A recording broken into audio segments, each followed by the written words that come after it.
6:29 on a Friday, and right now in CBS News Bay Area, we start in the Motor City. For the first time in history, union workers are on strike against all of the big three automakers.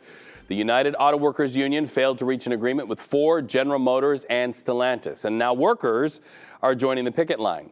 CBS News senior transportation correspondent Kris is live in Wayne, Michigan this morning. And the big question we have for you this morning is, how is this all going to play out? This is a big move, and we can see the people behind you getting started. Yeah, Reed, good to be with you in San Francisco. This is really an unprecedented strike. We're going to pan over. We can show you the picket line outside the Ford, Michigan assembly plant. That's where they make the Bronco and several other vehicles.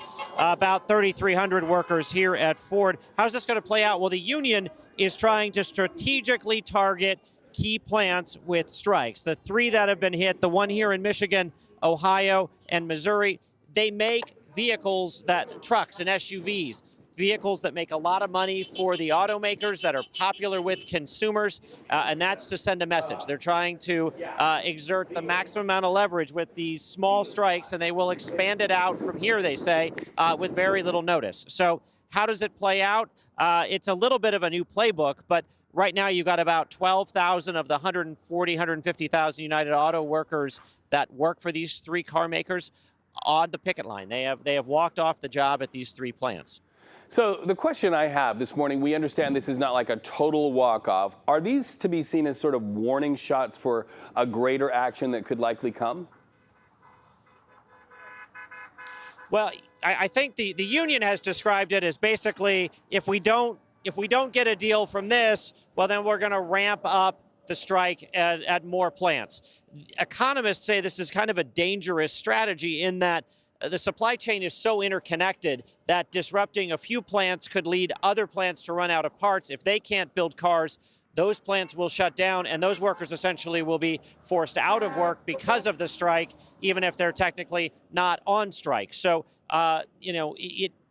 it's three plants today, but it could ripple and affect many more plants, even if it's just these three plants. Now, from the automaker's side, they said that they have made offers, that the union has really not been engaging the last few days up until just a couple of hours before the deadline last night.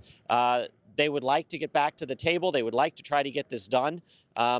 Auto workers want about a 40% raise. The automakers are at about half that. So there's clearly some big ground to close. We talk with Mary Barra, the CEO of General Motors, coming up on CBS Mornings about what their strategy is, how it impacts the business, and how they can try to get everybody back to work.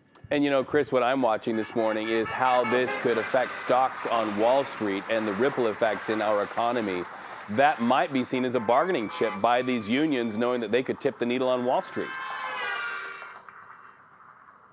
Well, certainly. I mean, and you also have to think about this. The bigger this strike gets, the longer it goes, the more it costs. Economists here in the Detroit area told us a strike against all three of the automakers, even if it lasts just 10 days, could cost the economy $5.6 billion. Nearly $1 billion of that is lost wages by auto workers. So the folks on the line are going to feel it in their pocketbook, but so will the businesses around these plants. So will automakers' suppliers. We talked to a supplier yesterday who said if this strike goes on for more than several weeks, he's going to likely have to start laying off some of his employees.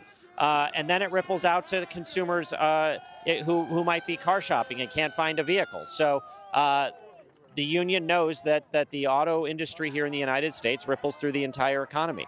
That is quite certainly literally a bargaining tool now. Yep, that is a bargaining tool. That is quite literally, Kris, where the rubber meets the road. We can hear the honking behind you, people voicing their support for those who have walked off the job. We appreciate you so much. Kris, CBS News senior transportation correspondent, thank you so much.